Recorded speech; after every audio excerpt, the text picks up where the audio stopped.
তখন আমার ট্রিটমেন্ট চলছিল দিল্লিতে।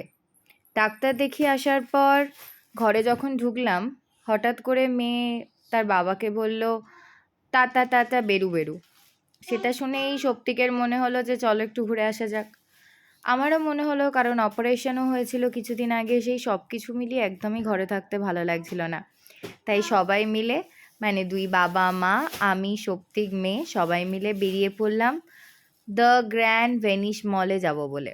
কারণ আশেপাশে তো ঘুরতে যাওয়ার প্রচুর জায়গা ছিল, কিন্তু আমি তো অত হাঁটতে পারবো না। তাই মনে হলো এই মলটায় যদি যাই, ওই জায়গাটা একটু ঘুরে দেখি, তাহলে বেশ ভালোই লাগবে। আর তার সাথেই গন্ডোলা রাইডস।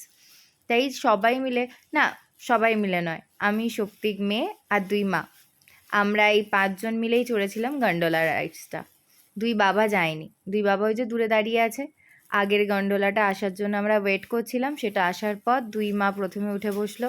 তবে ওরা তো প্রথমে উঠতে গিয়েই ভয় পেয়ে গেছিলো, তারপরে আমরা দুজন উঠলাম। আর এই যে দুই বাবাকে টাটা করে আমরা ওই ছোট্ট একটা গন্ডোলা রাইডসের এক্সপিরিয়েন্স নেওয়ার জন্য বেরিয়ে পড়লাম।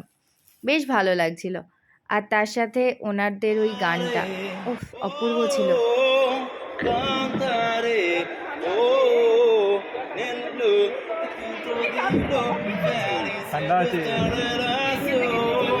তবে আমার মেয়ে কিন্তু একটু ভয় পেয়ে গেছিল।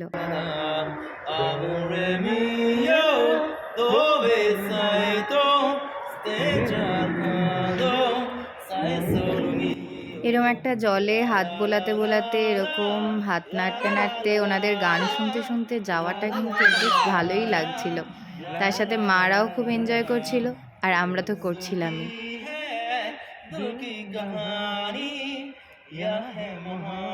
এরই মাঝে আমার মেয়ে একটুখানি ঘাবড়ে গেছিলো, একটু নার্ভাস হয়ে গেছিলো, তাই ভিডিওটা অন করে হাত নাড়িয়ে ওকে একটু নর্মাল করার চেষ্টা করছিলাম।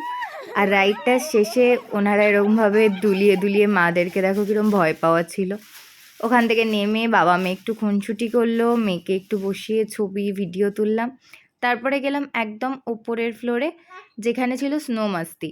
যদিও সেখানে ঢুকতে পারিনি, কারণ ওই যে বললাম কিছুদিন আগেই আমার অপারেশন হয়েছিল, তাই সেটা একটু রিস্কের হয়ে যেত যদি ভেতরে ঢুকতাম, কারণ পড়ে গেলে একটু চাপের হয়ে যেত। যাই হোক, তো সেখানটার বাইরে দাঁড়িয়ে একটু ভিডিও করলাম, মেয়েও একটু এনজয় করলো, একটুখানি মজা, একটু ঘোরাঘুরি, বেশ ভালোই কাটলো সেদিনের সন্ধেটা। তারপরে সবাই একসাথে অল্প ডিনার করে বাড়ি।